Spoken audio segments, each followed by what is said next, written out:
Daily Blast Live. We're talking about what you're talking about. Get real. No. Y'all, this just is stop. a sham. It's finally here. Drum roll. Welcome to DBL. Happy to be back. How's everyone doing? Happy New Year. Yeah, I feel great. I feel ready to go. I feel refreshed and recharged. What about you? I feel great too. Like today was, or just this week, it's the beginning of something new. I think we call it the new year. There we go. Yeah. How about you, Tori? Yeah.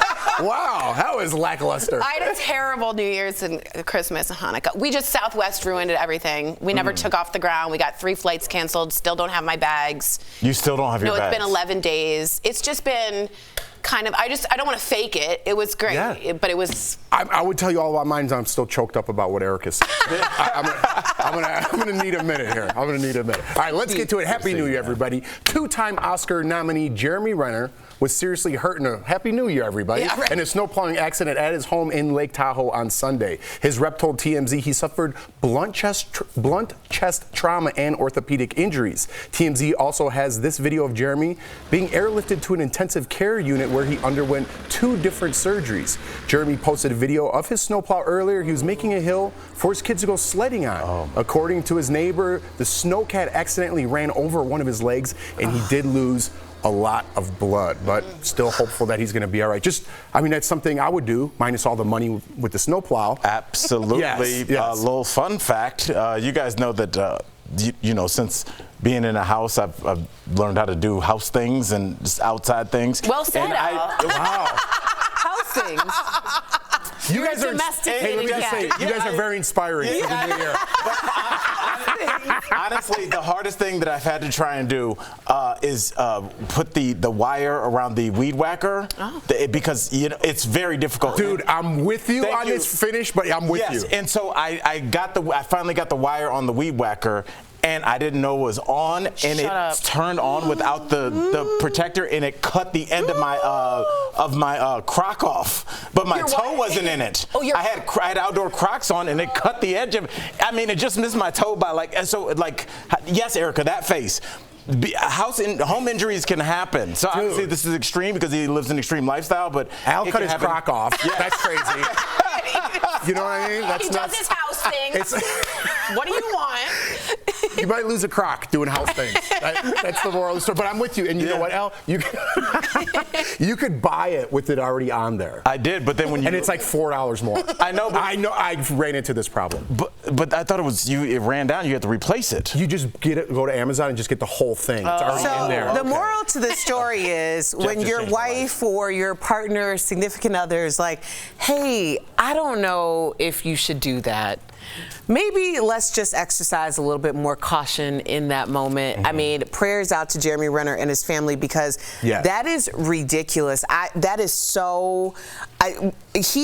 His life could be forever changed in that moment. Absolutely. It's just, Lord. I'm glad he was airlifted because you hit arteries, you hit big things in femurs and things like that in your leg. So thank God he was taken and he's okay.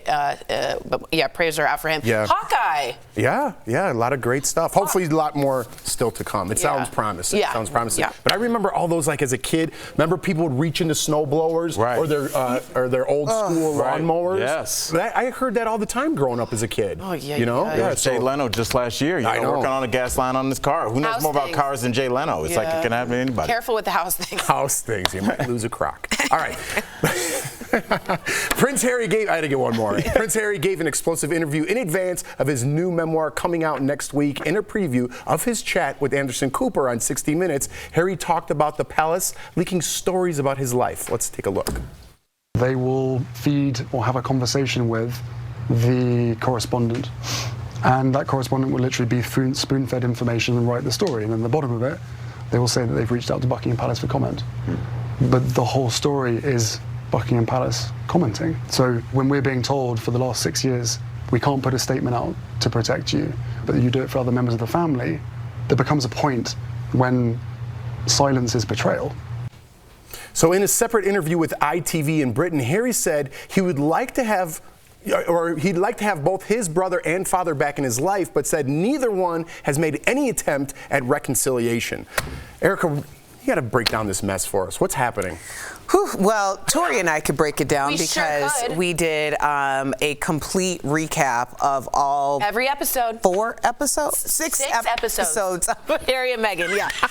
We are on fire this new year. We know it. We're a little dusty. Yeah, a little dusty. How many were there? Yeah. So Several. Go with several.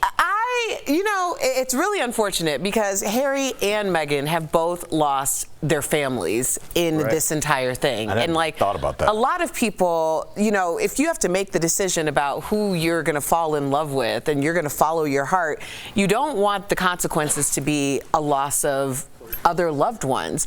But in this case, they've been so, the royal family has been so manipulative in this scenario. They've been caught red-handed along with the collusion with the British press.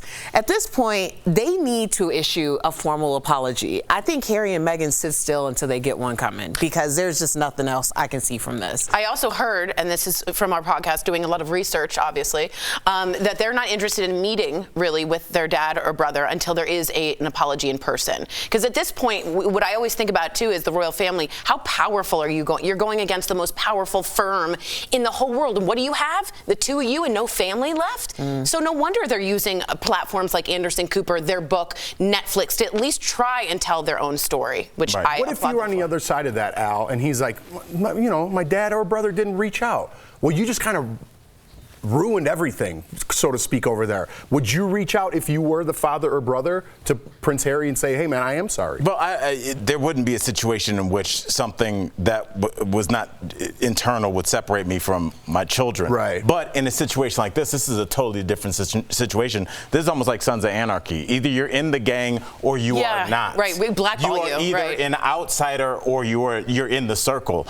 And I think you have to stand in awe, not with respect, but just like, you are just not going to talk to your son anymore over this. And his answer and their answer has been absolutely yes.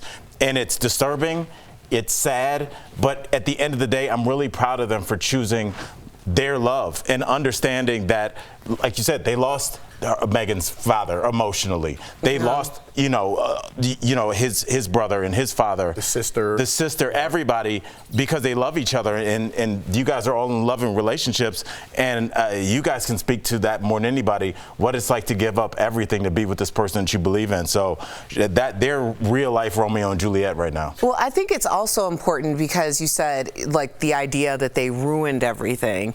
And they haven't ruined anything. I put it in quotes. Yeah. Your little finger.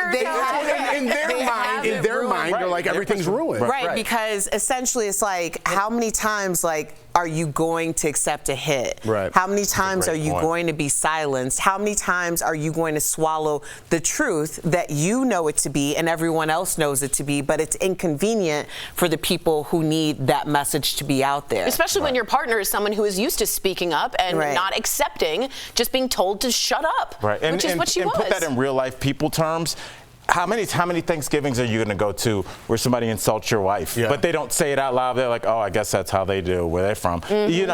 Or they say it, have somebody else say it out loud. Yes, and there's just going to be one Christmas or Thanksgiving, glad you could make it. We put the good china away. And you're like, okay, well, that's the last comment you're going to make. And that might be the last time you talk to your mom or your father. That's the boundary. And maybe that's what it had to be. In whether it's us at the crib or them at the Royal Palace, there's a line in the sand where it's like, you're not going to disrespect me anymore. You're not going to disrespect my partner anymore. And I think we just saw that on full display. I think it's very relatable to just the common man in general, right? Because everyone has differences with their families or really close friends that they can relate to. I'm kind of curious, it being, our first day back here, even though, whatever. I wonder how this is going to go as the new year progresses. Are Harry and Meghan going to become more of a story, or are they going to fade away? No, Harry and Meghan will be, and I've said this before, but I will say it, and it's a hill I'm willing to die on. All right. They will be the heroes of this story. They will come out they will come out the victors. They will absolutely be the ones who are celebrated. I think what the British press and the monarchy continue to do by continuing to poke the bear when we all know that you're full of it, and it's exhausting. And honestly, it's super embarrassing at this point that they are going to continue to try to put the blame on Harry and Meghan when we know the truth. Yeah. So I believe in my heart of heart that when you tell your truth and your transparency and you're living in your greatest testimony, people can try to do whatever they want, and they will certainly try, but you will end up victorious every time. I just love that it was heart of heart, not singular, not heart of hearts. It's my heart, and I have heart of heart. I can't wait to play this in 6 months after you're right and go, remember that day Al cut his crock off? And Erica gave that statement 6 months ago. Man. That's how we're going to remember. I was terrified, bro. I was just like, oh my God. That is really scary. I can't say that enough. Marcella was with you that day. Yeah, for sure. That toe. Coming up on DBL, our interview with the very funny Howie Mandel. He's telling us all about America's Got Talent All-Stars. And of course, we're remembering TV icon Barbara Walters. We're talking about the amazing legacy she's left behind. That's next.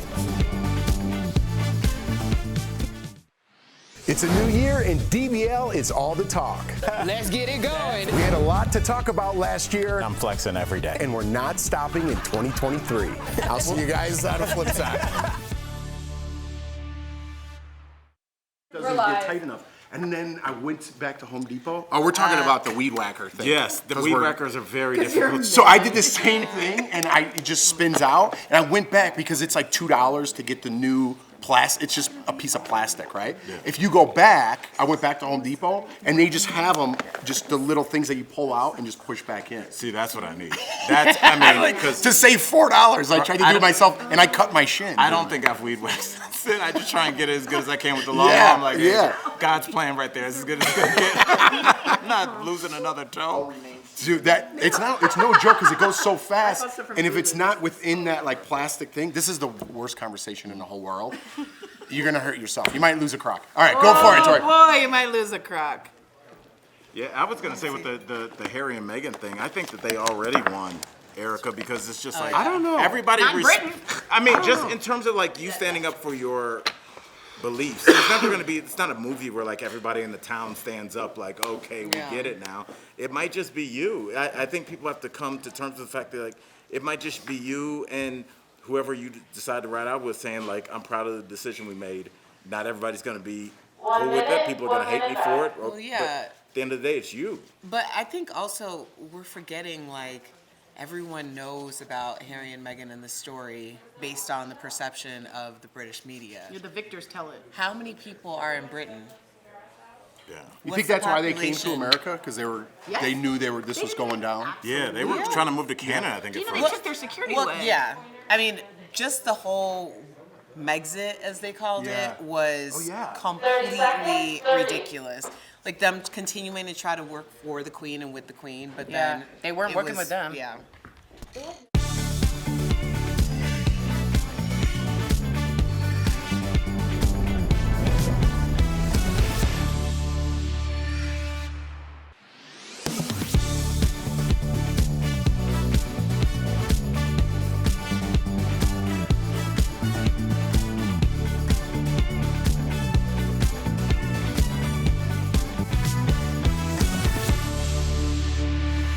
Welcome back. As you may have heard over the weekend, legendary journalist Barbara Walters passed away. According to her spokesperson, Barbara passed away peacefully in her home, surrounded by loved ones. She was 93 years old.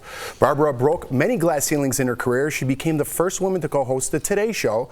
Then in 1976 at ABC, the first woman to co-host the Evening News. Barbara also interviewed world leaders from Yasser Arafat to Margaret Thatcher and every U.S. president since Richard Nixon. Oprah posted a picture of the two saying, without Barbara Walters, there wouldn't have been me nor any other woman you see on evening, morning, and daily news. She was indeed a trailblazer. In fact, on Barbara's last day on The View in 2014, Oprah brought out 25 female broadcasters that were all influenced by Barbara. So, Tori and Eric, I have to ask you, are you influenced at all by Barbara Walters and her legacy? You can't not be in this business. I don't think you can say that without standing on the shoulders of giants. And she was the giant. No one had broken that ceiling. And more importantly, no one had become a woman on TV that actually asked the harder questions that even some men weren't doing. To Yasser Arafat, to Fidel Castro, to presidents, to the Kardashians. She humanized in a way, but she asked those tough questions. You weren't going to get away from it. You were going to get a good interview. That's the iconic legend of Barbara Walters. Huge in my opinion. Yeah, I honestly was introduced to Barbara Walters through Oprah, like me just studying Oprah, and her talking about how she emulated Barbara so much. But I think that ultimately when you're talking about being a woman in this industry, it's about also finding a unique voice. And one of the things that I learned about Barbara Walters and consequently Oprah as well was identifying your voice, not trying to emulate someone else's. So what you're talking about, the idea of her asking those questions, were really so important because it carved out her own lane. And that trailblazed for other people to carve out their own lanes. And the moment that you start to try to emulate someone else, you're missing the mark. Well, Erica, you always said if you see it, you can be it. And it seems like just like a cliche, but you're living proof of that. You looked at Oprah and then you found who influenced her. And they say that a lot about bands. They say if you like this band, they were influenced by a band. Even if you don't know them, they were influenced by one before it. So you'd probably like that one too. And I think the same goes when we start talking about Barbara Walters. I always said, Jeff, and not jokingly, that in the movie Anchorman, there are jokes in there, but if you took the jokes out, that's what it was like for a woman to go to work every day. Just guys just grabbing and reaching and saying whatever, and it was just how you went to work. And I just hope people understand the folks that went through the door first. The people that kicked in the door and took all that fire for everybody else to then follow behind them, because somebody in any industry that you were in currently, somebody did that for you, whether you know them or not. So take a second and acknowledge that. Absolutely. Well said, guys. The first segment, not so hot. Nailed it. We got it better, guys. Got our sea legs. Coming up on DBL, we're switching gears with Howie Mandel. He said in a clamshell, that's right, during our interview with him, you don't want to miss that.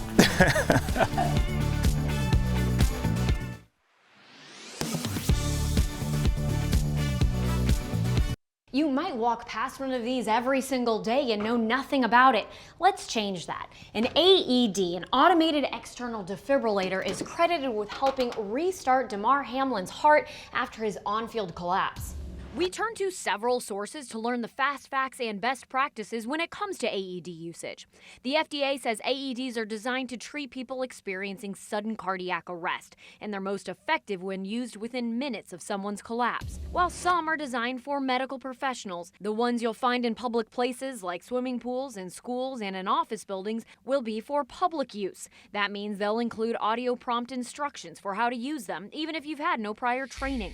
We checked the laws in D.C., Maryland, and Virginia, all of which have some protection for so-called Good Samaritans, preventing liability for the person who stops to help someone in need.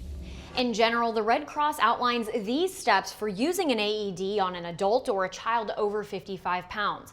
Someone should call 911, then turn on the AED and listen for its voice prompts. Attach the pads to the victim's dry, uncovered chest and make sure cables are connected to the machine. As it analyzes the person's pulse, make sure no one is touching them. Shout, "Clear!" before pressing the shock button if the machine prompts you to do so. After that, or if no shock is advised, begin CPR compressions. As a reminder, you don't need to be CPR certified to perform the procedure, but the CDC says you should be educated on how to do it. That includes how to position a person, where to put your hands, and how quickly you should be pumping those chest compressions. We have more specific resources, including local CPR and AED classes, on our website. With your Verify, I'm Abby Larico.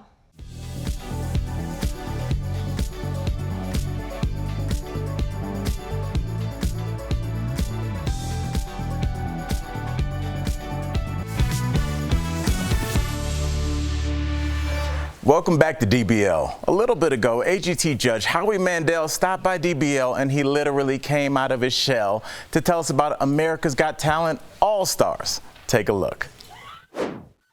Hi, Howie. Howie, now before we talk AGT, you did work with a tech company to create a digital twin. Some actors like Harrison Ford are using this technology in film. Why did you create AI Howie, which is a great band's name?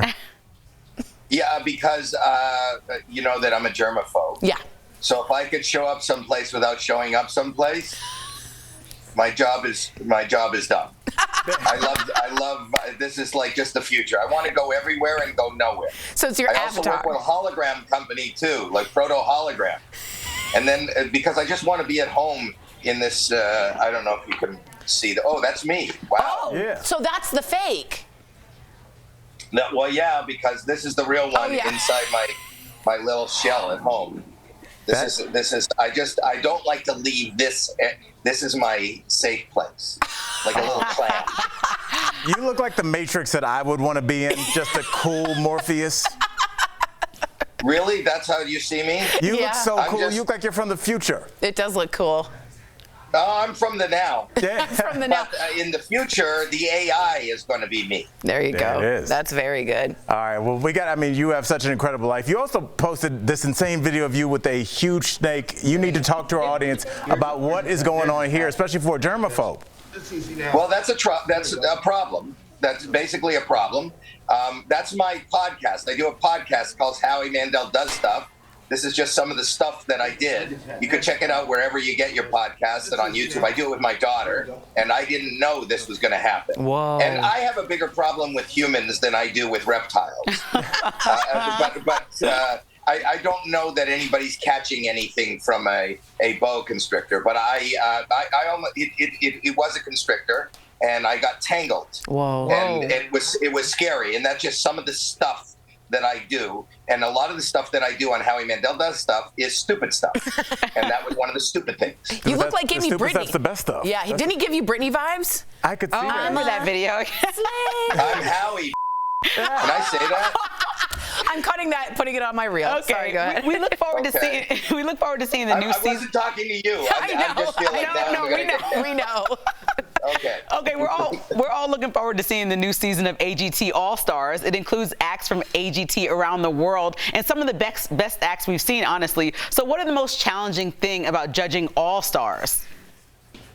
That is the most challenging. They are the best of the best. It's like being a judge at the Olympics. Yeah. You know, from all over the world, whether it's Asia's Got Talent, Britain's Got Talent, India's Got Talent, all the winners and runners-up show up. And even the people that we know here in America, like Cody Lee and Terry Fader, they come back to compete against each other. This is the highest level of talent that I have seen on one stage. It is just crazy. I don't know that there's any constructive criticism as a judge that I could have given to really help them, except that this is do not miss TV. That's what I love about AGTV is like obviously there's a lot of shows where talented people are on there, but your guys actually going to be professionals. Yeah, you know, right. you see the Terry Fader Theater when you go to the Mirage. I think if you go to anybody goes to Las Vegas now, any billboard has some connection in some way. If they didn't win, they came really close and got well known on America's Got Talent. America's Got Talent really, and all the Got Talent stages, really lead to a career. Yeah. Well, that was going to be my question for you, brother, because, you know, obviously you were a super famous comic before you started hosting this. But if, you know, go back to like young Howie in today's world, would you go on a show like America's Got Talent to get discovered? Or like, what do you think would be the route to get your skill set out to the world? I would obviously send my AI. Yeah, right. And he would win. He would do fantastic, and I wouldn't have to be there in the room. There we go. The best idea. I wish I had something like this when I was coming up. We want to give you a big virtual fist bump. Thank you for joining us, Howie. We totally understand why you'd want to stay in the show. We would too. Catch America's Got Talent All-Stars on NBC. We'll be right back. Thank you, Howie. Always a pleasure, man. Bye-bye. Enjoy Maui, bro.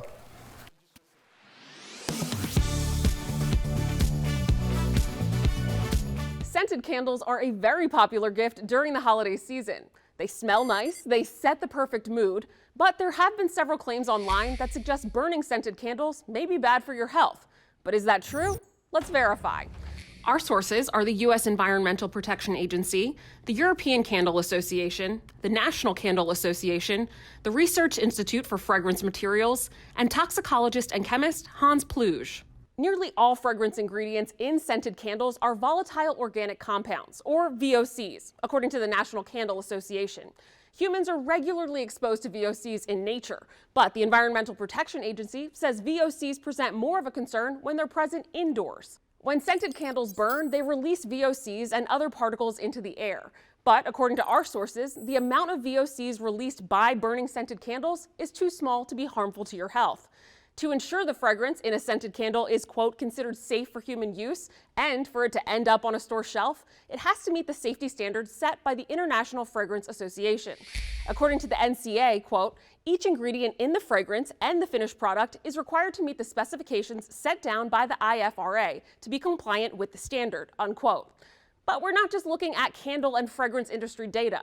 According to the 2014 peer-reviewed study of the potential consumer health risks associated with candle emissions, quote, under normal conditions of use, scented candles do not pose known health risks to the consumer, unquote. Toxicologist Hans Pluge has studied the risk of exposure to harmful chemicals for 40 years. Some of these chemicals are indeed rated as hazardous, but they're generally released in extremely tiny quantities, so they're not very risky.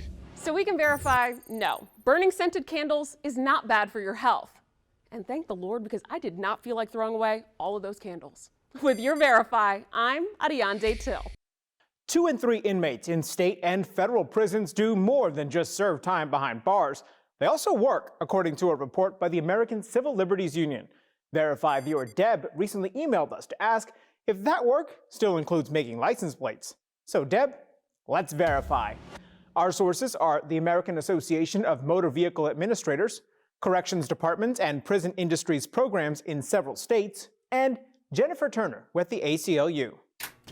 For more than a century, federal and state governments have used prisoners for their labor. In 1918, Michigan began one of the first programs to have inmates make license plates, and the concept took off during the Great Depression. These days, our sources estimate that inmates make license plates in half to 2/3 of states, including California, where prisoners make more than 2 million plates a year. In some states, they even do a lot more for the DMV. Incarcerated workers also respond to DMV calls for a number of these states. They produce and manufacture other equipment as well. So, yes, incarcerated people make license plates. The program isn't without controversy. The ACLU says most workers typically make less than $1 an hour and may have their pay docked to cover outstanding court fines. Still, corrections officials generally tout these programs because they provide work experience that inmates can use once they're released. With your Verify, I'm Brandon Lewis.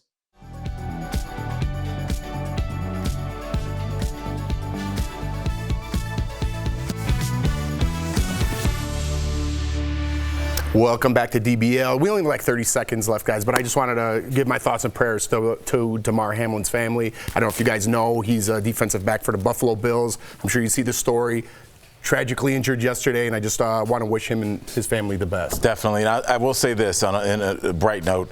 When I was on Twitter yesterday looking, 5 years ago, there have been people making jokes, saying terrible things. It really does seem like we have evolved and have learned to deal with trauma and like just confront it head on instead of trying to, go viral or say something terrible. Even so I the really sportscasters. Shout out to just the community in general. To a good 2023, everybody. We'll see you tomorrow, same time, same place.